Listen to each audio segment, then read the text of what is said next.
Hello YouTube, welcome back to the channel. So I want to record a little bit of a preamble to this one just so that we've got everything level set on this video. So I reached out to Andy, she blinded with refractors, and asked him if he'd be nice enough to join me and have a little bit of a chat. I wanted to have a little conversation about some UFC stuff. He's also someone who sets up as a dealer at the Dallas Card Show, and obviously he's going to be over at the National, so I wanted to chat and pick his brain on it a little bit and also have a fun conversation that I figured you guys might get some enjoyment out of. So we did have a good chance to chat about it. If you're not too familiar with some UFC, you'll hear some names drop, so you can always Google that as you go along. But we had a little bit of fun having that conversation. Don't get a chance to really talk to you too much UFC too often, so it's always kind of fun. A couple of other tongue-in-cheek references in there. A couple of things that I wanted to mention though. So right now I'm starting off here with the She Blinded Me with Refractors YouTube channel, and I'm going to leave a link in the description to you. Andy doesn't make videos all the time anymore, but I do want to refer you back here if you want to check out some of the stuff in his archives of different like videos in terms of stuff from his collection, as well as doing a couple of things talking about different topics. So I want to show that to you and share it with you. Another thing as well that I want to mention to you as well is that in the course of the conversation, I was able to do a little bit of editing with it, but we had a little bit of a connection issue. So from time to time, Andy's either video or audio would drop out a little bit. So what I've done is I've cut down as much of that as possible, left it in where the audio still comes through well enough so that you can still hear what we're saying.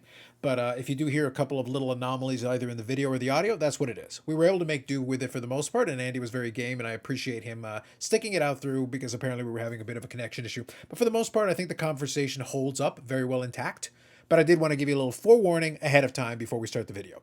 So I'm going to stop this section here, and then I'm going to go straight to the video conversation. We chat for about an hour, give or take. And if you enjoy and took anything away from it, always appreciative of that. If you want to leave any comments in the comment section, feel free to, and I'll be happy to go back and answer through as much as you can. Like if you like the video, subscribe to the channel, all the usual YouTube things. So I'm going to leave it now to our discussion, and then have a good one, and we'll catch you in the next one. I just wanted to have a little bit of a chat. I reached out to Andy to see if the rest of you all catch this on replay. I thought about doing this live, but it's one of those things, let's just chat for a while. There's no sense in scheduling it. We can take our time and chat. How are things going for you, Andy? Going well, man. It's hot here in Oklahoma, but I'm trying to stay inside as much as I can. It's blistering hot outside, 105. Yeah, man. Well, that's a situation where the great indoors kicks in, and at least if you got the air conditioning, you got to stay inside, stay cool, literally stay cool. But yeah, Yes. I wanted to chat a little bit with Andy about a couple of different things. Touch on a little bit about some of his Dallas experience as well. There'll be another one coming up here, I think in July, right before the National, so that'll be coming up as well. And then pick his brain a little bit on the National. I won't be going down to the National, obviously, but we've kind of joked and alluded to. I'm going to try to make it a thing for next time. I'm hoping next year to at least go to one or two US based shows. Haven't been to too many of those. But I'll chat a little bit about kind of my show philosophy at this point. It's going to be different than most people's. It's going to be kind of fun. I'll have a little bit of fun with it. That's not surprising that it's going to be No, different than no, most no, people's. no, no, no. For better or worse, I do things my own way, Andy. So we can all everybody's got to do things their way. Whatever works for everybody. I think that's the best approach. So Right. one of the things I wanted to chat with you a little bit. I spoke with Jay previously, and he set up in Dallas like yourself, but obviously he took the non-sports side of things. You do set up a little bit, and you are infamous for not buying too many things at shows, but also you've got your stuff That's at right. your booth. So here's my Yes. question for you. From your side of the table as the dealer side of it, how was your experience though as well? Did you find that people were tire kicking a little bit? Was extracting some cash out of them a little bit difficult? Were people offering trades all the time? How was the experience from that element of it? You know, it's a little bit of all of that. And one of the things I think, in my opinion, has benefited me at the Dallas show is I've been one of the few people that has a lot of UFC stuff, and the stuff that I have, it's not like any of the Panini stuff. So even the people that have UFC stuff there, they mostly have all Panini stuff. So the stuff that I have is unique to the show. So I've had a lot of people, that would come up. They're like, "Oh, that's really cool," and then they'll look at it and then walk off. But there's some cases where I've never had this happen before, and this happened at the last Dallas show where I had a card in there, comes up and he's looking at stuff and he's like, "Yeah, I'll take that," and he just pays the sticker price. Okay. As far as the trades and stuff, yeah, there's a lot of people that want to trade and they want to do cash and doing that kind of stuff. Like I don't do this for a living, so I'm in a little bit different situation than a lot of the dealers there. So I don't mind doing the cash trade deals as long as and if it's something that I want. I don't want to be taking on a bunch of stuff that I don't want, because I don't, like I said, I don't really do this full time. So I'm a little bit tough to trade with, because I'm kind of, infamous for being pretty picky about cards, right? All my friends Yep. like to give me a hard time about, they're like, "Oh, you never buy anything." Like, well, I do. I just wait and buy what I really want. I don't just buy stuff to be buying it. No, I think that's fair. I think that's fair. Let me ask you kind of this question, because I know at the expo that we just had, they bumped up the table prices. So with taxes and everything, it ended up being Okay. over $1,000 a table, which makes it really Hmm. difficult for the guys that are traveling. Because that's a factor. That's a huge thing. Because if you got people trying to offer trades, trades don't pay for the table. They don't pay for the hotel. They don't pay for for the business of even being in the room, renting out the boots and everything. You don't have to specify the dollar amount, but obviously we could double check it. But has Dallas kept the table cost consistent, or has it been creeping up, or how has your experience been with that? It's been consistent. I think I've set up at maybe like the last 5 or 6, and Okay. yeah, it's been the same every time. And Okay. I think it's like, I want to say $275 to $300 per table. Even with I the think if you're even in with the the Canadian exchange rate, that's still a lot less. Yeah, exactly. Like, yeah, I mean, and I know like at the national and stuff like that. I mean, I don't even know, tables are probably like $1,500 or something there. So, but yeah, Dallas has. I mean, I think that's one of the reasons it's remained really popular, because not only is it like, one of the biggest shows in the U.S., but yeah, they've kept the prices pretty reasonable, and like there's a lot of places to stay right around there. You can actually stay at the hotel where the venue is. I mean, it's really convenient. It has like a national feel to it, really, because you get a lot of people from all over the country that set up at it every time. So Yeah. it's one of the most traveled to shows for sure. Yeah, that's kind of the reason why for next year I'd like to go to one or two U.S. based shows if the scheduling can work out. National, I'm going to try to plan for that. I've got enough lead time now that I'm going to try to figure it out. But I'd like to attend one of the Dallas shows. It's just figuring out the timing and what would be the best to make that happen. The fact that they do it, basically every couple of months is convenient to try to figure it out early in the year, later in the year, whatever works best. But because I don't just it's funny because a lot of the questions, and I know Big Scott did a live stream just last night where he had Joe Yeah, and basically he was asking about all the hockey, and I laugh because it's like on my live stream we talk about hockey all the time. It's like, guys, I literally collect vintage baseball. I've been doing that for 25, 30 years. It's like, no one ever asked me about vintage baseball. It's always the hockey. It's like, yes, I do collect. I collect right. Mike Modano. I collect Yeah, that. It's like, I collect other stuff. I did see some people that had went to the expo that are from the U.S., and a lot of them complained because they're like, "Oh, there was so much hockey," and I'm like, "What did you expect?" Yeah. I'm like, It's "Of kind course of there like was a you're lot of walking into it. Yeah. You're walking Yes, of into course it. there's a lot of hockey. It's like if you go to the Dallas show and you complain, "Oh, there's a lot of Luca there." I'm like, "Yeah, Mm-hmm. of course there is. What do you Yep. expect?" Yep. No, 100%. That's a complete mystery to the demographics on that. You have to expect going in that it's going to be very hockey heavy. And I said the last show was a little better balanced than usual. But better balanced than usual means 65, 35, 70, 30. So still very heavy hockey. This time around we swung closer to 90, 95%. Like it was really strong. That isn't to say though there wasn't stuff, but you really had to go digging. You had to really go digging for other stuff. For me, like a Dallas show's fine because I collect baseball. Yeah, If I can see some vintage and I can see some baseball, I'm good. I can have some fun and I can enjoy it. I'll grab the odd football card because there's certain specific things that I enjoy. That's fine. And then even certain they're gonna have some wrestling cards as well. I like that stuff. So like for me, being more flexible as a collector means like no, it just allows me to skew the demographic the other way. I probably won't be looking for too much hockey.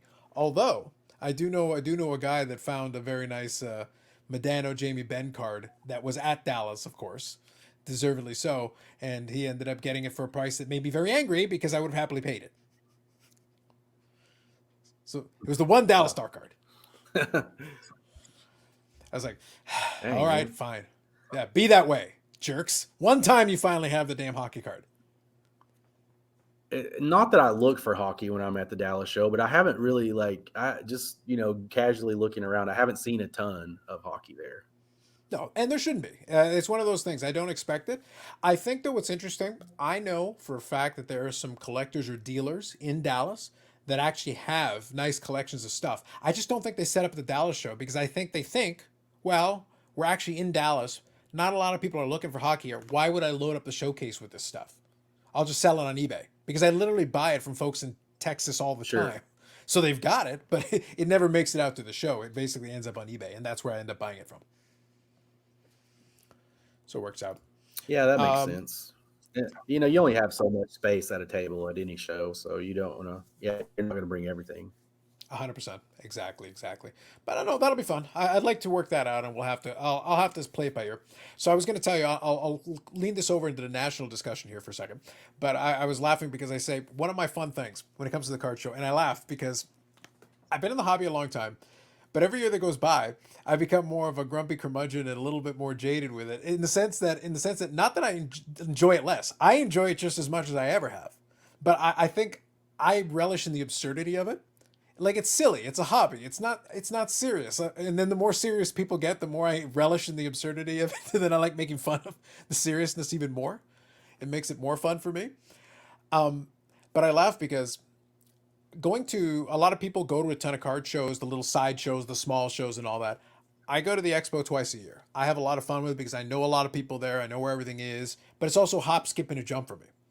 And the truth is, as much as I enjoy it, I wouldn't go to the show more than maybe once a year if it wasn't in my backyard because, frankly, it's a pain in the ass for me to go over. Like, look, most of the time during the year, I was buying stuff on eBay all the time before the expo, buying stuff right after the expo. I'm getting cards in all the time. I'm finding stuff for my collections. I don't need to go to the expo for that. The enjoyment is hanging out with some of those folks. That element of it is a thing. But even that is not necessarily enough to drive me out there more often than I already do. Because Yeah. I don't care that much. I don't need to see y'all that badly. But it's in my backyard. It's a hop, skip, and a jump. It's fine. It's convenient. So that makes me attend more than if it wasn't the case. If they put it on the other side of the country and they stuck it there, it's like I'll be there every 3 or 4 years, guys. It's fine. Don't worry about it. Yeah, and that's interesting because up until the last 2 years, honestly, like I've been going to the national for, geez, I mean, like I went to my first one when I was a kid, but up in like I've been to most of them since like probably 2007, 2008. Mhm. And up until the last 2 years, that was really the only card show that I would go to each year. Like Sure. I didn't go to any other ones. I mean, like to me, that was, that was the one that's on the calendar and you go to that one. Mhm. Exactly, and that makes a lot of sense. And but that's just it. Since it was in my backyard for so long, and it still is, I'd go to the twice a year shows because of this. But since it is twice a year, that means I've been to upwards of 50 of them, going back to the 90s. So it's like it's not new ground to me. So that's why it's going to be interesting because what's the first thing people talk about the Nationals like? Oh, you're going to get overwhelmed when you walk in the room. It's like the problem is I'm a little too much of a jaded asshole. What's going to happen is I'm going to walk through the door and go, all right, it's a big room. All right, I'm going to go to the left. See you. Start walking up the aisle. It's still a little bit, I guess, because the national is only once a year. Like every year when I go, it still is. You still get that feeling when you first walk in. You're like, man, this is still big. Like Oh, for sure. it never. But I agree with you. It's one of those things that's going to be kind of interesting. But like I said, that's why I have a little bit of fun with it because when a lot of the guys came up from the states, again, not as big as the national, understandably, but it was still a very big show in the way they set it up, and it's been like that for a very long time. But I laugh because it's like lots of people. Well, go to any major sporting event, you'll see lots of people. Large venue, again, same thing. And I agree with you. But it's one of those things where it's like, my first thought is going to be like, all right, where's the food court? I need to go hold court. It's like I need to go find it. That's my spot. All right, guys, we're gonna sit here and I'm gonna hold court for a little bit. It's kind of my style Yeah, now. I mean, I get that because honestly, the national to me is it's more of like a social event than it Yeah. is like me going there necessarily to buy this card or that card because with so many different selling platforms and so many different shows, I mean, you can buy cards anywhere, anytime, any day. It is, to me, it is all about, just getting together with that group of friends, like, because most of us don't have people in our everyday lives that we can just like sit down and talk to cards about all the time because, it's still a very niche thing Mhm. in everyday life. So it's kind of cool just to get together with like this huge group of people that all have this same interest and you just kind of you feel more normal for that week, right? As a collector. I'll give you that. I'll give you put in the right qualifier, because I'm sitting there. It's like, wait, I do a very long live stream every Friday with a bunch of weirdo freaks, card collectors, and Bob Lewis occasionally. Like, I don't know if normal is the words that I would use here. Well, we're normal in the sense that everyone else around there is just as weird as we are. I don't know if there are as many people quite as weird as Bob Lewis. I feel like he's almost a special exemption. Can we give him like a special exemption? Bob Lewis is a tall man. That was my first impression of Bob Lewis. When I saw him in person, I was like, man, I had no idea you were this tall. I feel like that's a good compliment to give to Bob, though. It's like, what would you say if you thought about Bob Lewis? He's a tall man. And then Stove, the first thing I thought when I saw him is like, man, I had no idea you were this short. Because he, like, when you see those two next to each other, it's like, I mean, Bob's like 6'3", Mark is probably like 5'7". All right. Fair enough. I like that. I think that contrast could definitely work. So I appreciate them. So maybe then I need to encourage Stove to show up. Then I can tower over him by 2 or 3 inches. So it makes me feel better. Yeah, because you just when you see people on YouTube, like you're sitting down, nobody knows how tall you are really, and then you see all these guys in person for the first time, and you're like, yeah, that's surprising to me. I had no idea you were that short or that tall. Yeah, I think that's fair. It's kind of interesting. Yeah. I try to make up for it in arrogance and swagger. Yeah, well, yeah, we all do that. Yeah, so it's like I walk around like I'm 18 feet tall. Does that count? It's like, move. The national, that's where everybody's going to be on their best behavior, put their best foot forward, because you don't want people walking away thinking, man, that guy, he's nothing like I thought he was going to be. So my plan is like the exact opposite of that. It's like I'm gonna go exactly like I do in the live stream. You're all morons, especially you. Dear God, get a haircut. It's a different approach. We'll see how it goes over with everyone. It'll be what'll happen is, as soon as I start yelling, it's like, wait, are you Carlos? Yeah, man. How's it going? I knew it. That makes sense. It happens. It is what it is. Yeah. But I can guarantee you one thing. I'm looking forward to the national. It's always fun. Yeah. I'll guarantee you one thing, though, and I can promise this. And I think Eric and I are very closely aligned on this. And by that, I mean not even close. I can guarantee that if I do go to the national, no matter what day it is, I will be right there, probably at the crack of noon or maybe 1 o'clock or 2 o'clock, because frankly, I'll show up when I feel like it. That's my plan. Oh yeah. See, like I'm like a kid in a candy store. Like, I'm the one that's like, I'll be up at like 6 o'clock that morning, and I'll be ready to go as soon as it's a Christmas morning thing. Yeah, it's a Christmas morning thing. I get it. Yeah, I may not be like that any other week of the year, but that's the way I am that week. Well, that's where I had a lot of fun when Eric and Yannick came over for the expo, because that was the first time they had both been to the expo, and they were kids at the candy store. They were very excited. They got there early. I was getting text messages from them, and it was like, I think the doors open at 10, VIP open like 9:45, and they were right there and whatever. And they're like, "Hey, Carlos, where are you?" "I'm in bed, man. I'm sleeping in." Like, don't bug me. I'll show up when I show up. Like, I'll get there eventually. Don't worry about it. I can't sleep in. I can't sleep in there even if I want to. I don't know. So then if I, like I said, if I do end up there, because I think the next one's Chicago, right? Yes. If I do end up there, I'll give you guys my number, and you can verify that I don't get out of bed until when I feel like it. Go have brunch. I'll get there eventually. We'll give you the wake up call at noon or something. Yeah, that'd be good. If you could do that, that'd be real. That'd be a nice bro move. I'd really appreciate it. Be like, hey, Carlos, the show ends in a couple hours. You gonna show up or? Yeah, at least half an hour before the end of the show, man. At least half an hour for sure, guaranteed. They're very strict about the end of the show. Like, they will kick people out. You don't have to ask me twice. Right.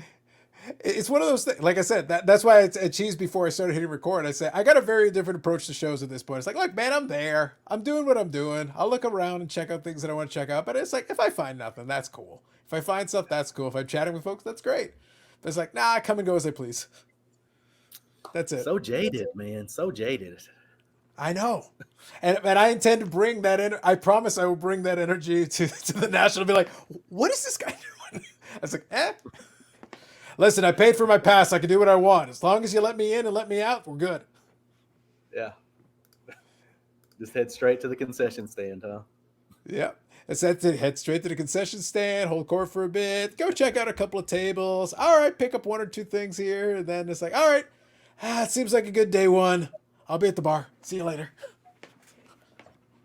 Well, there's plenty of that going on afterwards. So See, that part I'm good you, at. you will you'll be That part right I'm at willing to home. put in time for. That part I'm Yeah, willing you'll to be put right in the time for. Yeah, that part I'm good at. for that. Yeah, for that one, yes. For that one, I can do. But yeah, I think. My point though is, I'm not actually joking. But jokes aside, my thing is, I think everybody should try to strive to get the hobby experience they want to get out of it. If you want to be a kid at the Christmas morning, show up at the beginning, get in line, do the whole thing, be there for like 9 hours a day, do it. I'm never gonna discourage anybody. No, have fun, have a great time. If you want to waltz in at the crack of noon, well, do that. I'll see you there. Hey, It's whatever there's works. I'm sure you're not the only one that does it. Yeah, I probably not, but it'll be very funny. Those are my people. They get me. They understand me. But it'll be Yeah. fun either way. I think that'll be kind of a fun thing, and that's kind of where I'll get my enjoyment out of it. And then we'll see from there. We'll see. Have to see how that played out. What ended up being fun with the expo was getting a little bit of the time lapse. So that was kind of a fun thing to do. Was just being able to show people down the lanes a little bit so they could get a taste of it. But this past show was very different. I think a little bit unique. I'll be curious to see how the national this time around plays out, because I do think it's going to be kind of an extension of what you saw in Dallas. And I think if you do go to that Dallas one beforehand, I think that'll be a really good barometer with where we're sitting at heading into national for what I think the experience with dealers will be very similar. And that's what I'll be very curious about. Yeah, and I don't know this to be true, but I'm gonna guess because I think it was this way last year. I think a lot of people that normally go to Dallas skipped Dallas last year because it was the same last year. There was 2 weeks Mhm. before the national, so I do think a lot of the dealers will probably skip Dallas and just go to the national. Could be. So I already expect Dallas to be down a little bit this next time, and there's a lot of other reasons too, but that'll definitely play into it. I think. Now here's I don't disagree with your premise, but here's an interesting little twist on that. It makes a lot of sense, but you're doing the national AC. And that has its own set of complications and problems. So could some dealers be like, look, the National's great, but it's more expensive. It's an AC. Maybe I'll do the Dallas one. and then kind of flip flop. Like, unless I need my booth, maybe just kind of flip flop the two and then go the other way this time around. Maybe reverse it next year. Um, well, it's hard. It's very hard to get a table at the national. So you can't. I mean, you can't really just flip flop. Like if you don't show up, you won't have a table next year probably. Mhm. I'll be curious to see. I'll be curious to see how that plays out. I'm assuming they sold out all their tables and everything, but I'd be curious because it's like, um, I think it's got a couple of interesting things working against it, and it'll be interesting to see if they retroactively try to explain away a lot of that stuff with it. Like I said, AC isn't exactly everybody's favorite venue. I don't think there are too many people who are like, "Oh man, I love AC as a venue. It's the best one." I'm sure there's a guy somewhere. Yeah, I mean the people that live in New Jersey, they're happy Yeah, about it. exactly. If you're super close driving distances, you're probably cool with it. Everybody else is kind of like, somewhere Yeah, I kind of don't. a little bit different. But And it doesn't to me like it's like I'm one of those people like if it's in a place like Atlantic City, like I'll complain about it all the way up until I get there, and then once you're there, you kind of forget that you're even where you are really. I mean, because you're doing all this stuff that's basically indoors at the show, like you don't even really think about where you are. Like, I mean, when it's in Chicago, it's really in this suburb of Chicago called Rosemont, yes, and most of the time you never actually leave this like mile or two radius, so it doesn't really matter necessarily where it is because it's not like you go into Chicago to sightsee or anything, or at least none of the people I'm with do, so it doesn't really matter where it is after you're there. So you're saying the selfies from Wrigley Field and from US Cellular during the expo say, hey guys, where's the show going? It's all photoshopped. No, so that sounds to me like a challenge, Andy. It's like crack a noon certain days like, I'm in Wrigley Field, bros. I'm busy. What do you want? You got a card show still? That's still on? Oh my God.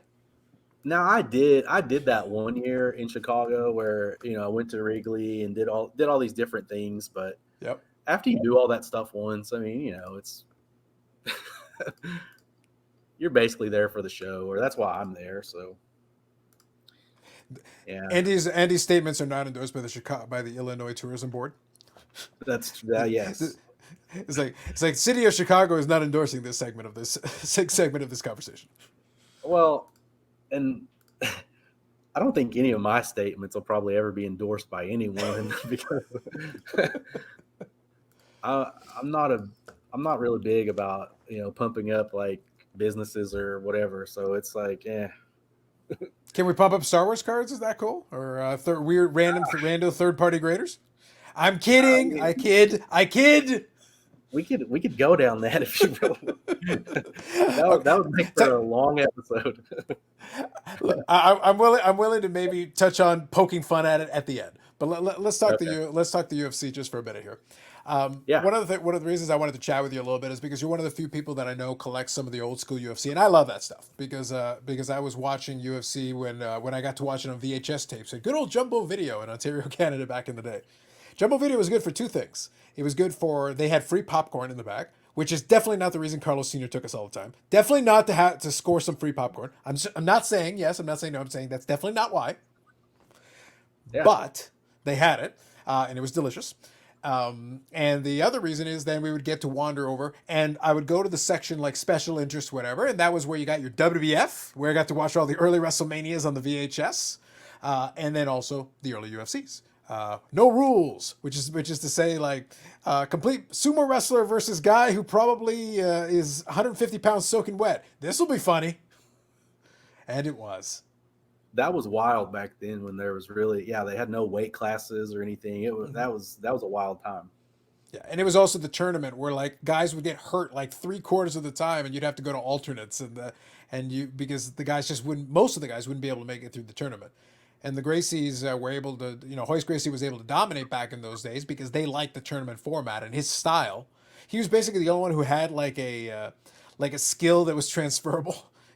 Jujitsu at that moment was like an edge that they had, which became less and less of an edge as time went on, as other people figured out. Wait a minute, all right, I'm going to figure out some of this jujitsu stuff. Yeah. Yeah, that was a huge advantage back then. Yeah. My favorite one though from the early UFCs was because one of the early favorites that I had was Dan the Beast Severn, who I thought was excellent in terms of the stuff he did. Now, mind you, he was early days, but as a wrestler, as an amateur wrestler, he had skills. But his problem when he faced Hoist Gracie is he didn't have the striking game.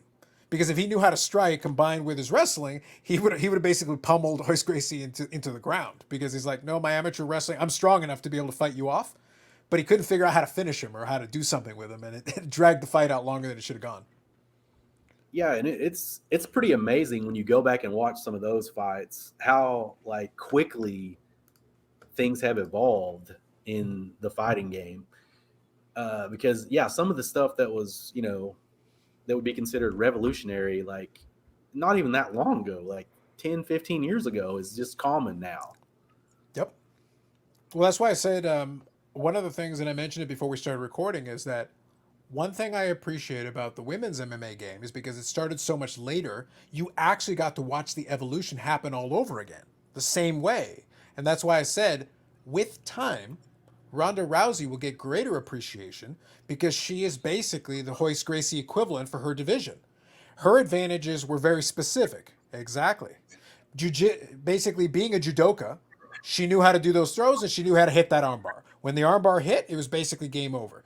And they were able to market her. And it's basically she got flack for being marketable because it's like, well, market her, of course. Like the only way that the women's MMA was ever going to get to a point that you could have a women's main event is you needed somebody you could market. She was the right person for the right time. And then eventually the game caught up to her. That's how this is supposed to work. Hoist Gracie was dominant until everybody else started figuring it out. And then all of a sudden, it was Hoist Gracie versus Matt Hughes. And it turns out Matt Hughes knew everything he knew and knew some other stuff he didn't know and demolished him. And then Matt Hughes got demolished by GSP. And then GSP managed to get out of the game just at the right time. But this is the evolution. This is what's supposed to happen. Yeah, Rousey is interesting because Dana White had insisted for a long time that there would never be women's fighting in the UFC, and then Ronda Rousey comes along. They basically created the women's division for her. Mm-hmm. I mean, that's what some people forget, like how big she was, because she started. People figured her out, like Amanda Yeah. Nunes figured her out, Yeah. and then her career is basically over. Yeah. But yeah, she But there was was a huge. moment. Yeah, and that's just it. She was the only one at that point in time who you could market in a way so that they could have main event. Basically, you could headline shows with her in the main event against insert opponent here, and you would do good numbers, which justified having another pay-per-view where she could headline against insert opponent here. And basically she was able to roll on and do that so it made her a star. And there was a moment in time where you did promos and commercials with her and Conor McGregor for a little while, because you could Sure. basically like promote the hell out of both of them, and these were your two stars. And then she got kicked in the head by Holly Holmes, and then that division was in disarray until Amanda Nunes showed up. Yeah, uh, the fight with Amanda was, wow, that was just brutal. I mean, she knocked her out as she was still standing. Like she Mm-hmm. was just like stiff. She just stiffened up and she's like a zombie for a Yeah, second. And yeah, that was like 30, 40 seconds into the fight. And that was just done. yeah. But but yeah, she's always gonna be I think she's always gonna be popular with collectors. And I guess she's still doing pretty well in wrestling now, right? So To a certain degree, wasn't she I would part of say WrestleMania that this last time?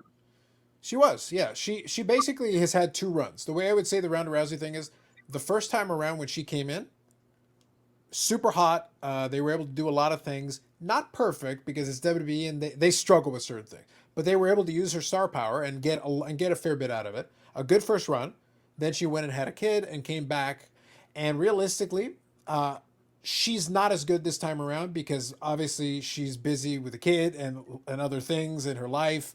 And she's not quite as committed to it as she was the first time, but she's still a name. And I think this time around is hurting her a little bit.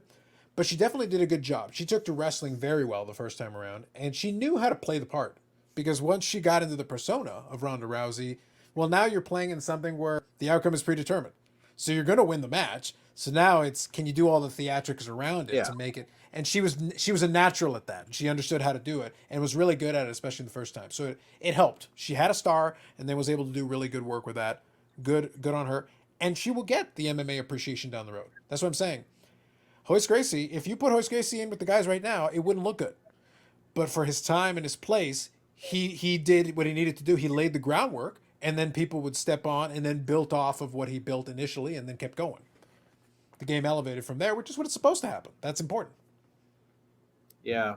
And one of the things that I've noticed a lot since I started collecting UFC cards is it kind of has started trending the way of the other major sports as far as the newer fighters. They are getting like a ton of hype, your Sean O'Malley's, guys like that. They're getting a ton of hype, and they're often, much like prospects in baseball, they're often priced like at way higher prices than the all-time greats. And I think you saw this a little bit. I always compare UFC to soccer as far as collecting, because this happened a couple of years ago in soccer, and people started off with all the hot prospects, the shinier stuff, the new stuff, and Mm-hmm. then they start working their way back, and they're like, wow, there's this Messi, Ronaldo, Pele, these guys, they're pretty good. So, Yeah. and I think that's kind of what you'll start to see that a little bit more with UFC. But yeah, right now, at the shows at least, a lot of the stuff that I see is the newer Panini stuff that's just came out. Everybody's wanting to see who's going to be the next person that's becomes a champion or becomes an all-time great. And in UFC, it's tough to I think we talked about this a little bit earlier before we started, but it's tough to have a long sustained career Mm-hmm. because it's such a violent sport, and it's so hard on your body. Hmm. I agree. Now, here's a question for you. This is just something I was thinking about as well. Do think I agree with you. I think some of the legends will get their due in due time, especially as people start doing a little more digging and researching and learning more. That's why I gave that Ronda Rousey comparison, because that comparison will make more sense to folks as they get more understanding of the MMA. Because at first it'll be like, oh, that's ridiculous. No, think about it. Go back in history, look at the way that Hoist Gracie and those guys built up initially. Again, you're seeing it later. That's why I thought it was cool. You actually got to watch it again, because I saw it the first time, and then I go, the game is going to keep evolving, and then what you're seeing today, somebody else will come around that's even better, and it'll be like version 3.0, 4.0, 5.0. That's what's supposed to happen, and that's good. Yeah, It's better for the sport. But my question is this: you're going to have your legends, you're going to have your goats, and all that.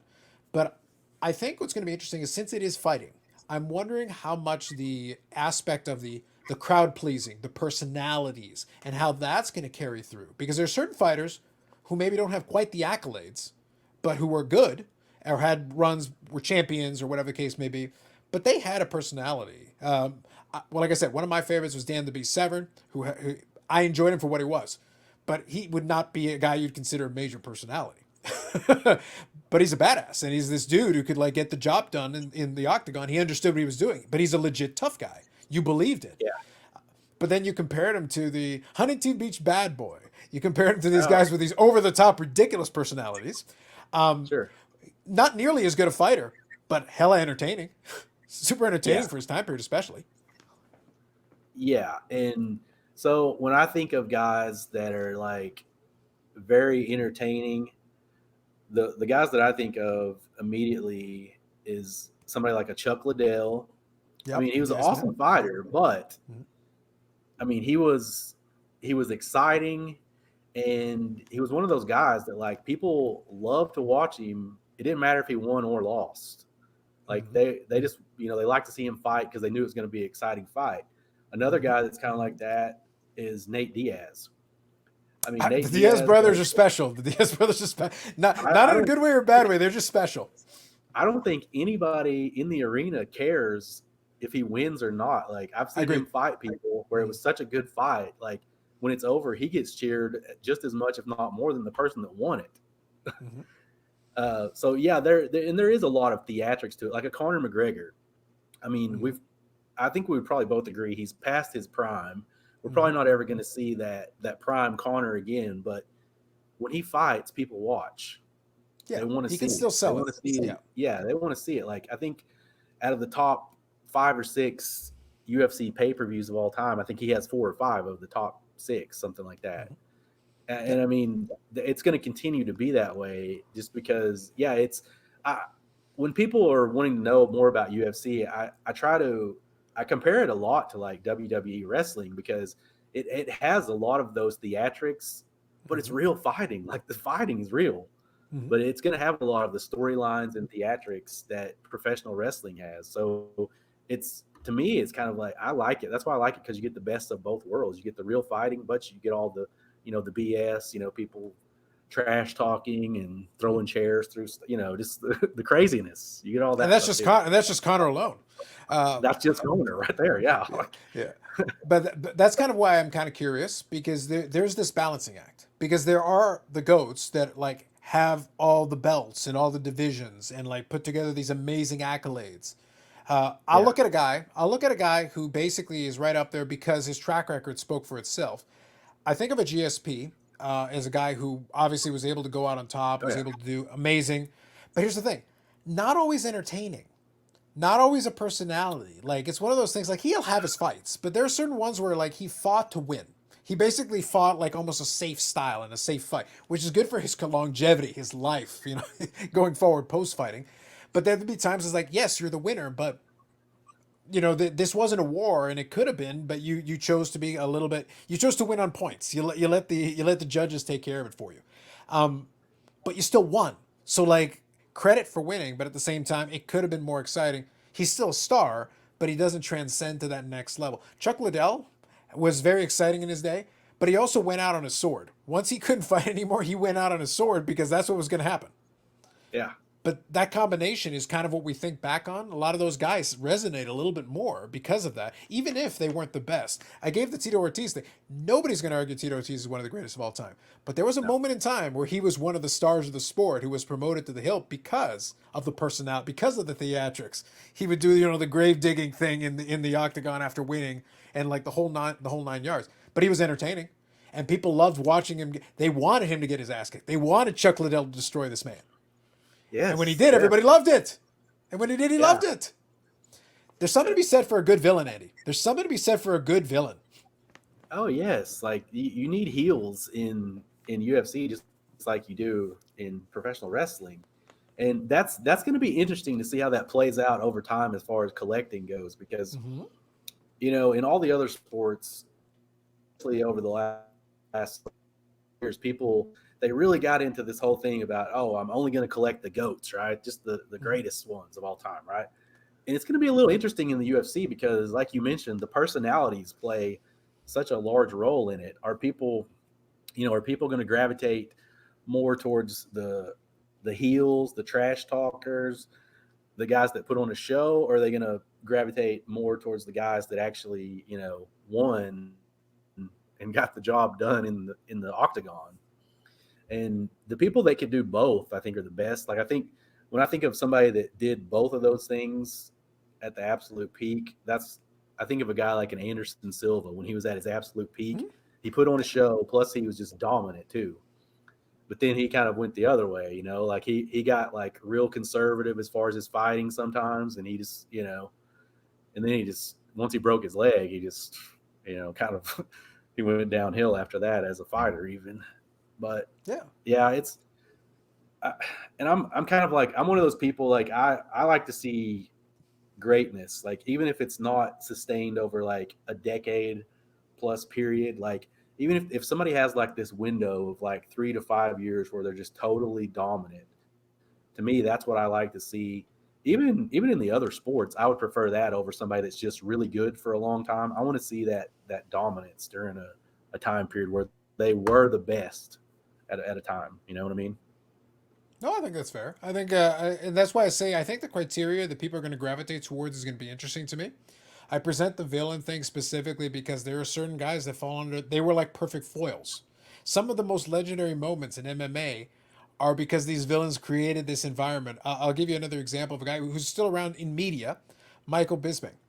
Michael Oh yeah, Bisping was like the ultimate villain for a long. But my favorite highlight of him was I think it was him and Dan Henderson. And Dan Henderson had beat him, but then he like literally does like a diving punch to like give him one more shot at the end. yeah. It was hysterical. It was hysterical. It was hilarious. Completely unnecessary, but hysterically funny. I had it on I was watching the pay-per-view. I had it on the PVR. I had to rewind and watch it multiple times because I was cackling so damn hard. Yeah, and Chael Sonnen's another guy that he Absolutely. was kind of Yeah. like a heel type guy. Yeah. And I think and Bisping did have a brief run with one of the titles. He did have a brief run where he did hold the title for a little bit. So it's not like he had no accolades. He did actually win a title. But he's one of those dudes where it's like nobody's going to argue he's an all-time great. But it's Right. hard to argue he didn't put some butts in the seats and get people to watch. If for nothing else, I want to see this man get smashed. I want to see Dan Yeah. Henderson do a flying jumping punch and nail him after he's basically knocked him out. Yeah, and I think that's one of the things that UFC has going for it is people that are just like just casual people that they may not know who the fighters are, but they can still get it's still entertaining to them. Like Mm-hmm. they may turn on a baseball game or something, and if they don't know who it is or anything, it's just kind of boring to them. But these fights are exciting, and even if you don't necessarily know who these guys are, oftentimes like I see people that they don't know who either fighter is, but they like as soon as they come out, they're like, oh, I want that guy to win, or this guy because I like the way that he walked out, I like the music he walked out to, or something, something about him. So it's fun. It's fun to watch for sure. I agree. I think it's going to be one of now. All, we gave a lot of the virtues, but this would be one category where I would say as well that there is one drawback in that a lot of times, a lot of fighters who build up a lot of credibility and a lot of fun with the audiences, it is fleeting sometimes. Sometimes they have these little mini runs, not even dominant runs necessarily, but they have these runs because you've got some of these fan favorites. who are Yeah. kind of like, you know, I think of Forrest Griffin. Forrest Griffin basically was one half of what got UFC to where it was. Forrest Griffin is not considered an all-time great, but No, few are as important to the buildup of that company, like as a sure. pillar of what would to come. They needed Forrest Griffin, and I think it was Stephen Bonner. I think it was Bonner and Griffin. I believe was the big fight. That Ultimate Fighter fight launched the Zuffa Empire, and it's like Yeah. neither one of those guys. We don't think of any of them on the pantheon, but it's like who was more important at that moment in time? You needed those guys. Yeah. And even to take it a step further, like it's because I see a ton of people now that are collecting Dana White cards, Joe Rogan cards. Sure. Those have become really popular. So I mean, it's Bruce Buffer. Some people like Bruce Buffer. The other buffer. The other buffer. Like his autographs actually sell really well. But yeah, it's in the collecting side of it. Like the reason I kind of gravitated towards the older stuff was because when I first started watching, of course, it was during that time period. So the familiarity with the fighters was there, but then also like it wasn't that popular back then, so they didn't print a lot of it. So some of this Mm-hmm. stuff is actually pretty tough to track down. I mean, because they started making UFC cards in 2009, and if you look at the other sports and you look at like just try to compare like the print runs, I mean, it's crazy like how difficult this stuff is to find compared to like the other major sports. And as it becomes more and more popular, I think people are going to start gravitating back towards the older stuff, and they're going to realize, hey, there's not a lot of this stuff out there. It's actually pretty difficult to find. Even the base stuff is not that easy to find. Yeah. And is it at that point where once we've successfully completed this pump, is that where Andy gets his mega yacht? Is that the next logical Oh, of step after course, the the mega realization kicks in? yacht. Yeah, the yacht is the ultimate goal, right? Of Well, that's why I say course. like you got a stack of it. So just full disclosure, Andy has a stack of a lot of the stuff we're talking about. And that's like we're saying this is all just a very cleverly look. We could have said Star Wars cards, and y'all would have just accepted it. If we had just said Star Wars I cards, y'all mean, would have just rolled with it. when I say I have a stack of it, though, like that means I have like one of each card. Because That's still more than a lot. That's still more than a lot of people have because you do have some of the limited my stuff as well. yeah, my entire collection of cards can fit inside roughly 3 PSA boxes, like the little brown boxes they send Hmm. you. Yeah. So it's not like I have a ton of this stuff, but yeah, I do. I obviously do have some of it. Yeah, but it's quality over quantity, Andy. It's all about quality over quantity, and especially in those Yeah, situations. If you got the right stuff, that gets the job done. It's all right. yeah. We'll still get the mega yacht is still in play, Andy. I'm a The believer. The mega yacht's still in play. I mean, I think it's still a possibility. Yeah, I I'm think not so. going to say it's probable, but it could be a thing. It could be like what the kids call today. It could be a play, right? I agree. I agree completely. Let me ask you this question though, kind of in the same vein here. So at this point, knowing kind of what you know about those different eras and that, we talked about the Panini a little bit. Like I said, I'll let time figure it out. I still said that some of that stuff's a little bit high. It's not that it's bad stuff because there's some of that stuff that does interest me, just not at the price point it's at. Like I'm not super comfortable with it, but I kind of admire it from afar. There's some of those things that I may try to get if I can get the right price on it because I'm not opposed. I like it for what it is. I kind of want to be able to get UFC cards again, but a lot of has made it very difficult. But for collection Yeah. wise, for your collection, is there anything that you have your eye out that you would like to see, that you would like to potentially add to your collection if the possibility presented itself? Anything out there grail wise for you in the UFC realm? Are you talking like newer stuff or older stuff? Whatever. Yeah. Like, I mean, I've probably waited too long on like some of the '09 tops round one, like the autos. Like those have gotten pretty pricey. I'm trying to think here. I mean, I like the stuff that's that's hard to find. Mm-hmm. Obviously, I think I have one superfractor. I would like to possibly maybe get some more of the older ones.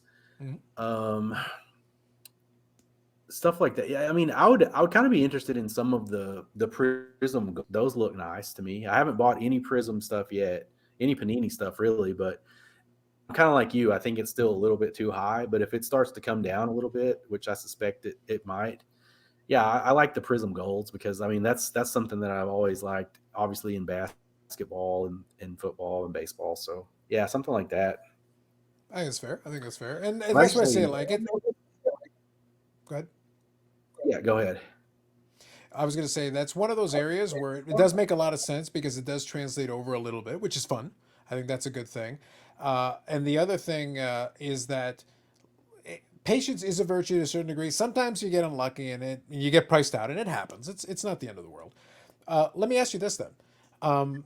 You like you said, your collection is lean, is fairly lean, all things considered, but you've been picky about what you're adding to it.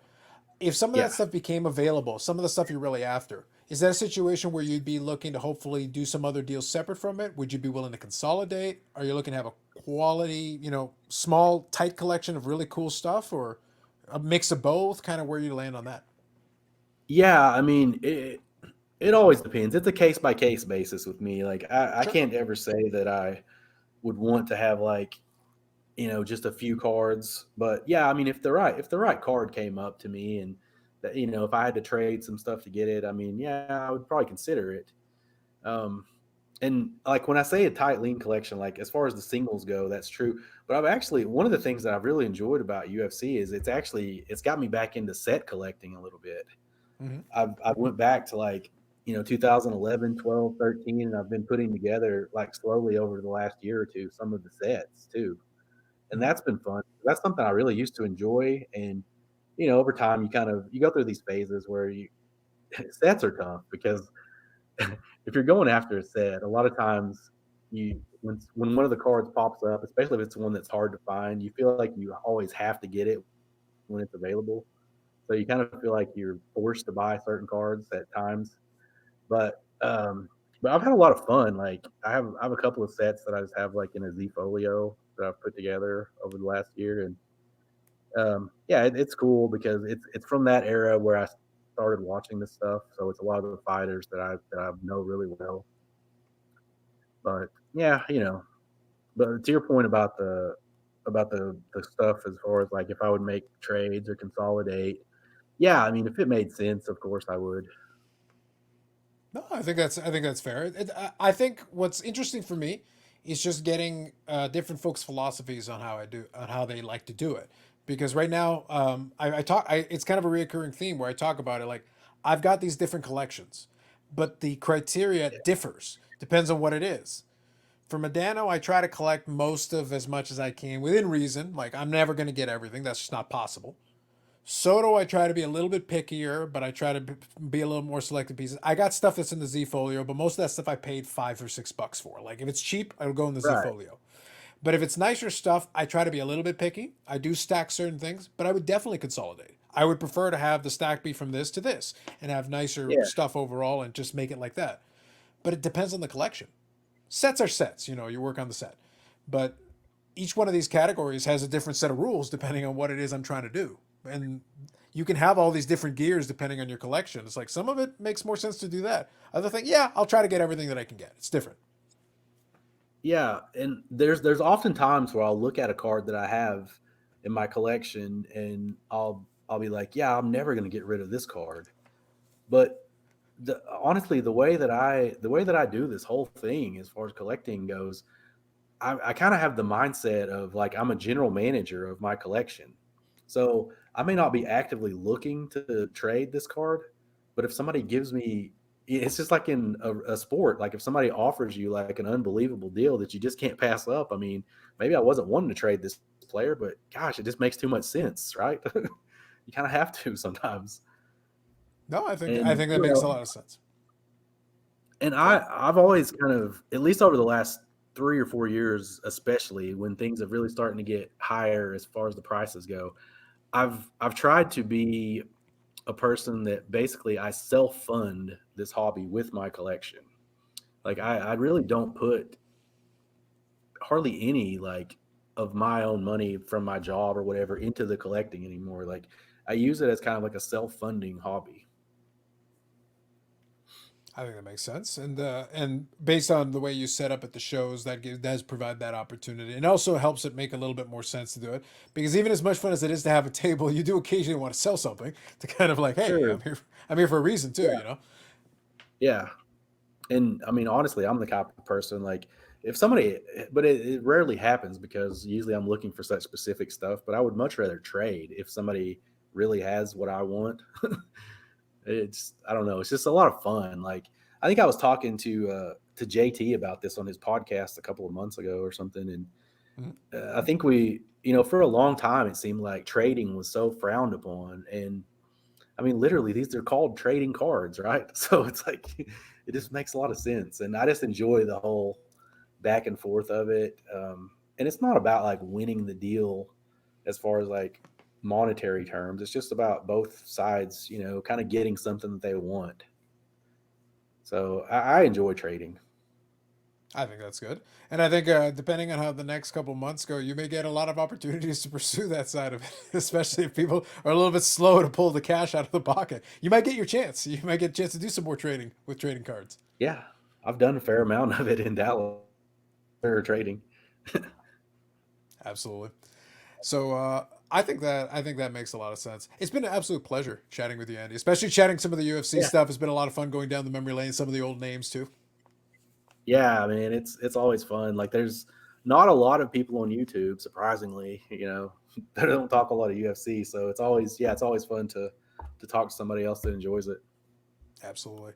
And so before we go, just here at the tail end, shall I take a random pot shot at a random third party? So, Andy, how many cards are you going to be sending in for 1,000 point skill grading? Say, for example, just hypothetically. I probably won't be sending any in. I, What? I'm Don't kind you want of accuracy? Don't you want consistency? Come on, man. Technology I ish do stuff. I do want accuracy. I think I discussed this with you. Like, I'm not a big brand guy as far as like I don't really Mhm. like any of the companies, but I do like some of the products that these companies happen to have. And the company that I happen to, or the brand, I guess you could call them, is PSA.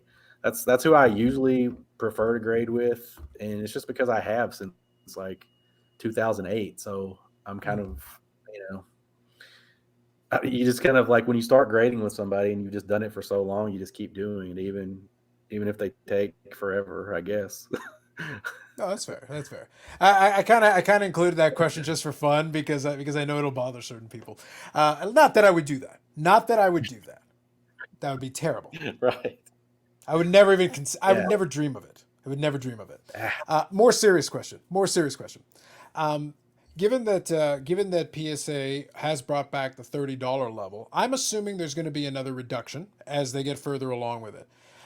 Does that bring anything more into possibility for something you'd consider sending in? Let's say they get back to like $20, $25 grading. Is there stuff that's in there, or do you have stuff, or is stuff that you have usually? Would it get up? Would it get bumped up upcharged anyway, or is that or would $20 to $30 be viable for you for certain things? I think for me personally, like with most of the stuff that I would be sending, Mm-hmm. it would probably need to go down more. It would probably need to go down to at least $20, I would say. It would Okay. make more sense for the stuff that I would send because they're saying it's going to be like what 4 month turnaround time on that stuff. Yeah, And basically what they the way they've positioned it, and this is my understanding of it as it stands today. Obviously, it'll change as we go along, but right now yeah, is that if you send something in, and they clarified this on their podcast a little bit, so I just want to give that to folks that maybe didn't hear it. yeah, Basically, if you were to send in at that $30 one right now, you wouldn't get your stuff graded before somebody who's in the backlog. The backlog gets priority. However, at the rate they're clearing through the backlog, the folks that are doing it, most of that backlog stuff has already been graded or is in the process of being graded en route to being shipped. And but the problem is millions of cars being shipped, that's slow. That's actually where the clogging is of the works. But what that means though is that people at the front of the line, the folks intaking, are actually sitting around twiddling their thumbs because technically they've processed everything they were supposed to. So they're trying to motivate people to send some stuff in so that the guys that are going to crack open the boxes and start loading it in the system have something to do. The graders are going to keep doing their thing. Then it gets pushed to the mailing department and then it gets sent out.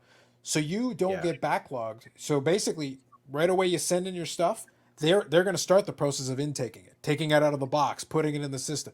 By the time the backlog should be cleared, The graders will be available. They're going to take your stuff, grade it on the spot, send it over to the shipping department. They figure front to back about 4 months, and then your stuff gets shipped out. Yeah. But so that's what it's looking at today. At the economy level, it still would make more sense to do that than it would to pay 30 and wait 4 months. Because at the economy level, you're paying 50, but you're getting your stuff back in 5 to 6 weeks, door to door, usually. Yeah. So Yeah. to me, that I would just rather do that at this point, because I've guess with like I've just gotten so frustrated with waiting, especially with the stuff that you people sent in last year. Like, I mean, I have some stuff that's been there for 15 months. Mm-hmm. So Now, is it I multiple would, orders, by the way? Is it multiple orders, by the way? yeah, Because could yeah, you multiple imagine? orders. There's a real possibility you may get hit with all of those at the same time. At the rate they're going with Yeah, the shipping probably out, so. yeah, you'll And probably get a bunch of I boxes all actually at once. no, I called last week to check on these orders. Mm-hmm. And the lady, like, I'm trying to remember her name because she was very nice. She Okay. did a really good job, because I was I was frustrated when I called her. I was Mm-hmm. basically explaining to her. I was like, hey, I send these economy orders in. I'm getting them back in 5 to 6 weeks, and you've had these cards for 15 months. I'm like, I've had 2 birthdays since you guys have had these. Like, what is going on here? And like that, you're asking them questions that they don't, nor should they have the answers to, but you're just venting basically. Mm-hmm. And by the end of the conversation, I explained to her, I was like, you've done a really good job, and I appreciate you listening to me. This is basically just me venting. I mean, I know you have nothing to do with this, so it's like it's probably a lot of the type of calls you get, right, at work. You get a lot of those, right? You in my old life, all the time, and Yeah, it's like yeah. I So can't fix it, but you can yell as much as you want, knock yourself out. right. So it's one of those deals where, yeah, I was basically, by the end of the conversation, I'm just kind of apologizing her for killing the messenger. And she's the one, she's just telling me the bad news. It's not her. Mm-hmm. It's not her job to fix it, or she's not the one that messed it up in the first place. But yeah, like their customer service, I will say that it has gotten better Okay. over. I mean, their representatives have gotten much better, because over the last 2 years, I've called there, fairly often. but but yeah, it's gotten better, and I suspect that they've probably learned enough that I don't think they will get in this situation again once they do start to open up these things. Like, they Mm-hmm. seem to have a pretty good grasp on what they can and can't do at this moment, assuming they keep the same staff that they have now as far as like number of employees. Mm-hmm. I think it's fair. Let me ask you then one more question, and we'll take off on this one.